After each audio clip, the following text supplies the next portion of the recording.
Čo sa mení pre zamestnancov od 1. januára 2024? Ako každý rok, aj teraz sa od 1. januára zmenia v zákonoch určité sumy, ktoré sa týkajú aj zamestnancov. Ktoré to sú a prečo sa menia? Takou najväčšou zmenou, ktorá sa týka ľudí žijúcich na Slovensku, je zmena minimálnej mzdy. Ale to nie je všetko.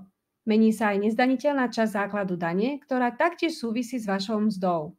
Tiež sa mení aj výška príjmu, pri ktorej sa neplatí daň, a aj suma základu dane, z ktorého sa platí 25% daň. Video som rozdelila na dve časti, inak by bolo príliš dlhé. V tejto časti si povedzme, ako sa zmenila minimálna mzda a nezdaniteľná čiastka a prečo. Minimálna mzda v roku 2023 je 700 eur mesačne, ale od 1. januára 2024 sa zvyšuje na 750 eur mesačne. Jedná sa o mesačnú mzdu pri plnom pracovnom úväzku, to znamená 8 hodín denne počas 5 pracovných dní. Pracovný úväzok môže byť samozrejme aj kratší, napríklad polovičný, to znamená 4 hodiny denne, alebo napríklad to môže byť aj 2 hodiny denne. Potom sa mesačná mzda za plný pracovný úväzok úmerne kráti. Ale pozor, táto minimálna mzda platí len pre prvý stupeň náročnosti práce. Stupňov náročnosti je 6 a v každom stupni sa minimálna mzda zvyšuje, takže v 6. stupni je najvyššia. Suma na jednotlivých stupňoch sa prepočítava koeficientom. Ak chcete vedieť viac o stupňoch náročnosti práce, napríklad ktoré pracovné pozície do nich patria, pozrite si video Stupne náročnosti práce, ktoré nájdete v Rozum do vrecka pre zamestnancov. Nie každý zamestnanec je odmeňovaný mesačnou mzdou. Niektorí sú platení podľa odpracovaných hodín a teda majú hodinovú mzdu, nie mesačnú. Zákon stanovuje aj minimálnu hodinovú mzdu, a to 4,310 eur. Vypočítame ju tak, že mesačnú minimálnu mzdu vydelíme priemerným počtom hodín v mesiaci, to jest 174. Mimochodom, tento priemerný počet hodín v mesiaci sme vypočítali ako 8 hodín denne krát 21,75, čo je priemerný počet dní v mesiaci. Táto suma minimálnej hodinovej mzdy platí tiež len pre prvý stupeň náročnosti práce. Pre ostatné stupne náročnosti práce ju treba prepočítať koeficientom, rovnako ako je to aj pri mesačnej minimálnej mzde. Kto určuje výšku minimálnej mzdy? Sú to zástupcovia zamestnávateľov a zástupcovia zamestnancov, ktorých rokovania prebiehajú od 1. apríla a dohodnúť sa musia do 15. júla. Ak sa nedohodnú, majú ešte potom možnosť dohodnúť sa na rokovaniach s Hospodárskou a sociálnou radou Slovenskej republiky a nájsť nejaký kompromis, a to do 31. augusta.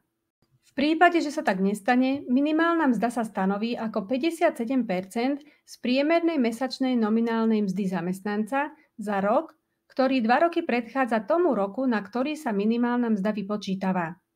Tento rok prebehla dohoda s Hospodárskou a sociálnou radou Slovenskej republiky dňa 21. augusta 2023 a tá stanovila túto výšku minimálnej mzdy na rok 2024, to jest 750 eur. Z vašej mzdy platíte okrem odvodov aj daň. Z vášho základu dane, čiže zo sumy hrubá mzda mínus odvody zamestnanca do poisťovní, môžete odpočítať sumu, z ktorej sa daň neplatí. Voláme ju nezdaniteľná časť a má na ňu nárok každý daňovník, okrem výnimiek uvedených v zákone. Túto sumu si teda odrátate od vášho základu dane a dostanete základ dane, z ktorého vypočítate daň. Pre rok 2024 platí nová výška nezdaniteľnej časti základu dane na daňovníka, a to 470,54 eur mesačne. Ročná nezdaniteľná časť je 5646,48 eur. Nezdaniteľná časť ale nie je fixná, ale postupne s vyšším základom dane sa znižuje. Plnú sumu si môžete odrátať, respektíve uplatniť, ak váš ročný základ dane za rok 2024 spolu bude maximálne 24 952,06 eur. Potom sa nezdaniteľná časť znižuje na základe výpočtu podľa vzorca, ktorý tu ale nebudem rozoberať. Viac o nezdaniteľnej časti si môžete pozrieť vo videu, čo je to nezdaniteľná časť v Rozum do vrecka pre zamestnancov. Prečo sa suma nezdaniteľnej časti mení? Nezdaniteľná časť vychádza zo životného minima, ktoré sa tiež každý rok mení, a to od 1. júla. Životné minimum je minimálna hranica príjmov fyzickej osoby, ktorú ak vaše príjmy nedosahujú, nachádzate sa v hmotnej núdzi. Životné minimum sa zvyšuje každý rok a nová zvýšená suma sa vypočítava tak, že stará suma sa vynásobí koeficientom rastu životných nákladov nízkopríjmových domácností. Ten vzrástol medziročne o 14,7%. Preto životné minimum pre plnoletú fyzickú osobu platné do 30. júna 2023 vo výške 234,42 eur zvýšime o 14,7% a dostaneme novú sumu životného minima pre plnoletú fyzickú osobu 268,88 eur, ktorá je platná od 1. júla 2023 do 30. júna 2024. No a teraz prichádzame k tomu, ako sa vypočítava nezdaniteľná časť. Je to vlastne 21 násobok životného minima, čiže 268,88 krát 21 rovná sa 5646,48 eur za rok. Ak ju potom vydelíme 12, dostaneme mesačnú nezdaniteľnú časť. Nezdaniteľná časť na daňovníka nie je ale jediná nezdaniteľná časť, ktorú si možno môžete odpočítať od svojho základu dane.